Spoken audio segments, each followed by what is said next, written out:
Welcome to মাছ পাখির ঠিকানা। আজকে অনেকগুলো আপডেট দিব আপনাদেরকে।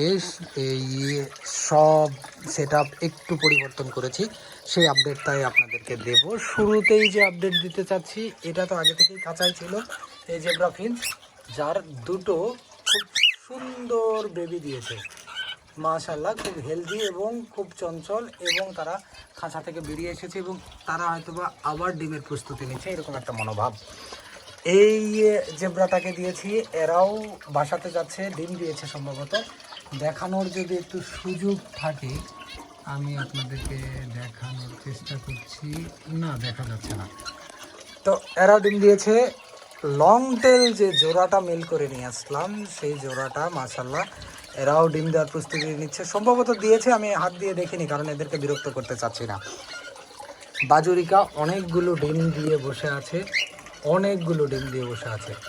এই যে ভিতরে একটু ডিম দেখতে পাচ্ছেন, অনেকগুলো ডিম দিয়ে বসে আছে। আর এই বেঙ্গলিগুলোকে আমি এখানে খাঁচায় রেখেছি।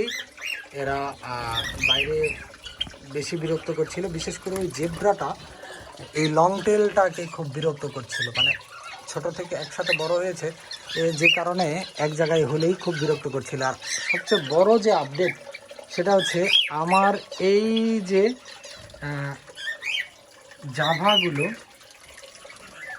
জাভাগুলো ডিম দিয়েছে। এটা বেশ একটা আনন্দের ব্যাপার। আমি তো শুরুতে ভেবেছিলাম এগুলো দুটোই হয়তো বা মেল অথবা ফিমেল, কিন্তু পরবর্তীতে যে যখন ডিম দিয়ে বসে আছে, এখন বুঝতে পারছি, এবং তারা মিটিং করেছে, আমার চোখের সামনে মিটিং করেছে, এখন বুঝতে পারছি যে না, তারা মেল ফিমেল। এটা মেল, এটা ফিমেল।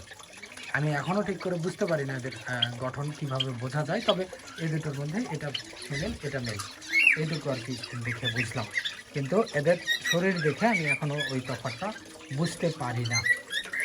এই যে দেখুন, তারা হচ্ছে টানাটানি করছে, তারা অলরেডি ডিম দেওয়া শুরু করেছে। এবং যে ককাটেলটা, এই ককাটেলকে আমি উপরে দিয়েছি। এটা এখনও জোড়া মানে নিয়েছে কি না বুঝতে পারছি না, মিটিং করেনি। তবে এই যে বক্স দিয়েছে, বক্সের ভিতরে তারা যাচ্ছে, গিয়ে বসছে, এবং এরা বারবার ডিম নষ্ট করলো, যে কারণে ওদেরকে একটু নিচে দিলাম আর ওদেরকে বক্সে দিলাম। এরা অনেকগুলো ডিম নষ্ট করলো, একটু রেস্টে দেওয়ার জন্য এখানে দিলাম, যাতে করে বাসায় সহজে যাবে না, এবং হয়তোবা একটু পরে ডিম দিলে সেই ডিমগুলো ফার্টাইল হবে। আর এই যে নতুন ফোয়ারাটাকে আবার এখানে নিয়ে এসেছি, এটা মুরগি রাখার কারণে এগুলোকে সরিয়ে দিয়েছিলাম, আবার এটাকে সেট আপ করেছি। কোয়েলগুলো বেশ অনেকটা কমে গেছে, 8টার মতো কোয়েল আছে, কিন্তু ডিম দিচ্ছে প্রতিনিয়তই। এগুলো ডিম দিচ্ছে প্রতিনিয়তই, এগুলো আর নিচে কেউ বিরক্ত করে না, এরা এই পরিবেশে ভালোই সেট আপ হয়ে গেছে। আর ঘুঘুটার যে জোড়াটা মারা গেল, ওকে হয় একটা ফিমেল এনে দেবো, অথবা এটাকে সেল করে দেবো, দুটার যে কোনো একটা করবো খুব দ্রুত।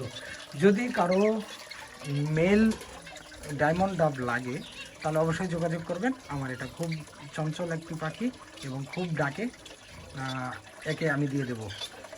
অথবা কারো কাছে যদি ফিমেল থাকে, সেও জানাতে পারেন, আমি ওই ফিমেলটাকে নিয়ে নেব। তো এই ছিল আজকের আপডেট। দেখা হবে পরবর্তী ভিডিওতে। সবাই ভালো থাকবেন, সুস্থ থাকবেন এবং মাছ পাখির ঠিকানার সাথেই থাকবেন। আল্লাহ হাফেজ।